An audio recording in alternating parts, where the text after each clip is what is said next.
Hello, I'm Ed Spicer, and this is www.spicyreads.org.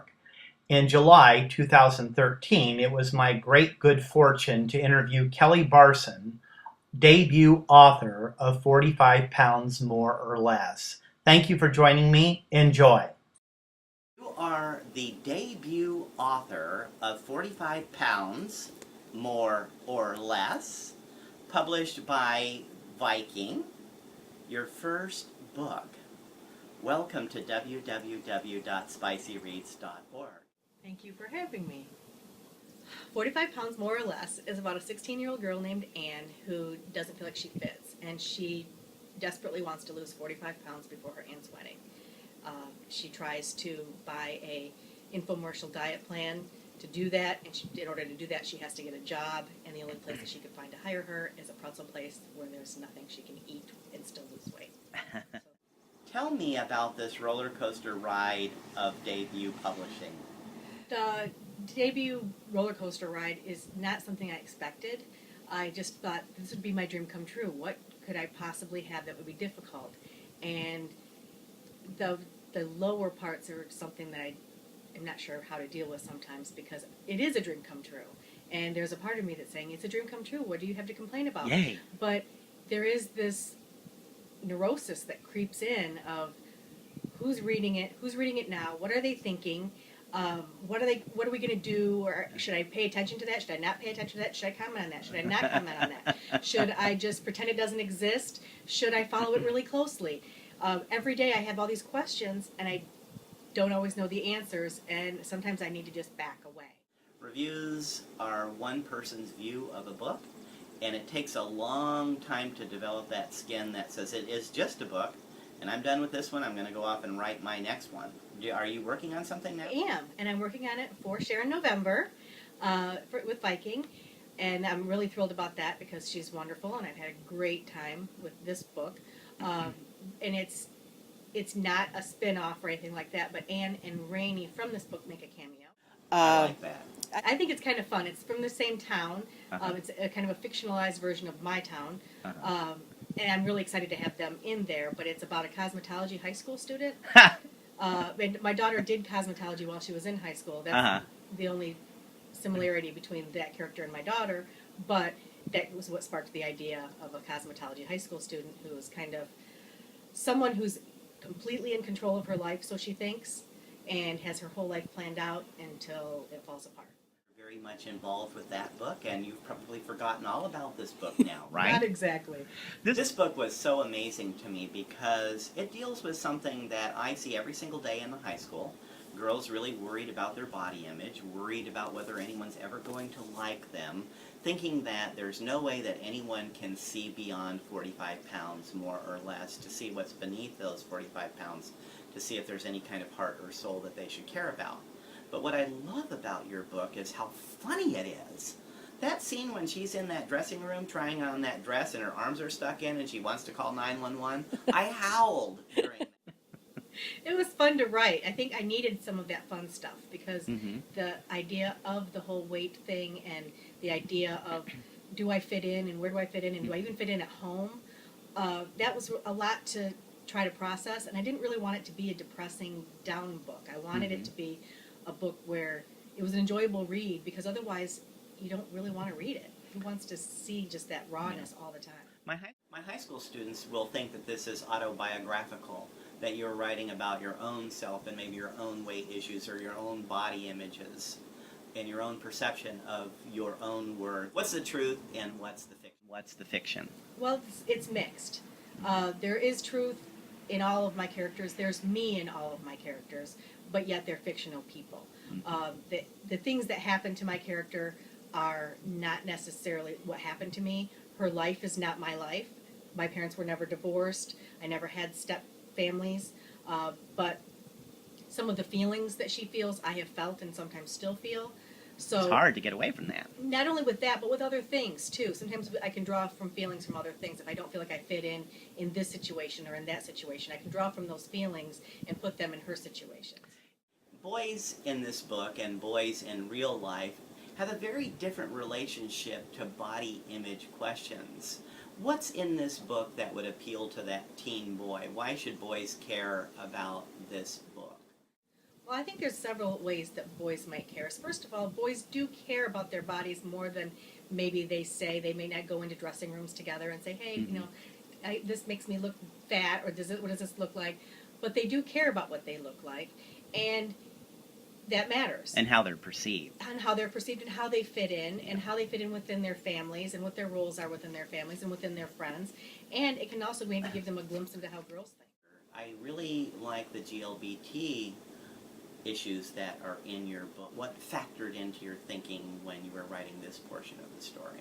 Well, at first, Jackie was marrying Chris, a guy. And I don't know at what point, I remember sitting on my mom's porch when I wrote it and thinking, Chris isn't a guy, Chris is a girl.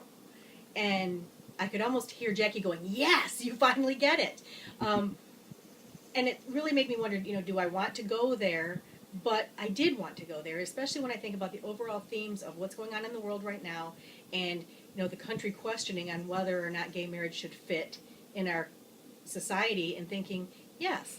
But I didn't want to make it an issue in the book. It just is the backdrop of the book. Jackie isn't making the statement that we should be here. Jackie's making the statement we are here. Yeah. Do you fit? Well, I think I'm getting there. It's taking me a long time to get to where I feel like I do. But yeah, I'm getting there. That notion of whether or not we fit or don't fit is not something that we sort of grow out of. We're always trying to figure out our place, which is why I think this is a book that will appeal equally no matter what your age is. I think adults will read this and really like it. They'll read it in a totally different way than the teens will. But all of us are fitting in, and included. And I love the ending where she's not there. I mean, but neither are you, neither am I, neither is any of us. And that's the beauty of this book. I love that. Have you had any real interesting teen reactions to this book? Well, sometimes it's hard to know who's reading it. And it's new. It's brand new. It's been out since Thursday. So I haven't had a ton of feedback from teens, but some of the bloggers are teens. And it's been interesting because you said that you were glad that she didn't get exactly to where she wanted in her goals at the end, but some people have thought that it's too wrapped up, and some people have thought that it's not wrapped up enough. If everybody thinks the same way, then I think pretty soon the book's forgotten about. But if they're arguing about it, it lives longer. So appreciate that, but stay away from it so you can get back to your other book. I will. Your fictional town, is that right here in Jackson? It is. It is in Jackson. I think I even call it Jackson, but the mall is not our mall. In this book, you have lots of really great details. And when I read a book, one of the things that I really look for are those odd little tidbits of information that make me go, oh, I like that, or I wonder about that. So the first question I have for you is, tell me about shoes. Oh, I love shoes. I absolutely adore shoes. And one of the reasons I think I get really passionate about shoes, and the reason that Anne does as well, is when your weight fluctuates, your shoe size doesn't. So no matter what your clothing size is, your shoe size is pretty much the same. And she has what Rita Williams Garcia calls a respectable shoe size. Do you go dancing? Yes. Not regularly, but I like to. Picking these items to highlight because I'm hoping it will function as a teaser so that people that are listening to this say, oh, I've got to go read this book. So tell me now about competitive eating. Was there competitive eating in it? No. It's my favorite sport. And I think it is because it's something that even though people overeat, nobody overeats like that. To me, it's like watching the gymnastics at the Olympics. They do things with their bodies that you think, that's not possible. Tell me about fast food jobs you've had. I haven't had any fast food jobs. So this is total fiction. That's total fiction. I have worked as a teen, but I worked in a record store. I'm wondering what you would say to that young teen girl who maybe feels like she needs to lose 45 pounds. I would say don't worry about a number or don't worry about losing weight as much as focusing on what you can do and steps you can do to be healthier and to improve your health. Let's turn this question a little bit on its head and have you respond to that boy that says, "Hey, thunder thighs." You know, more than likely, that boy or that person has his own issues.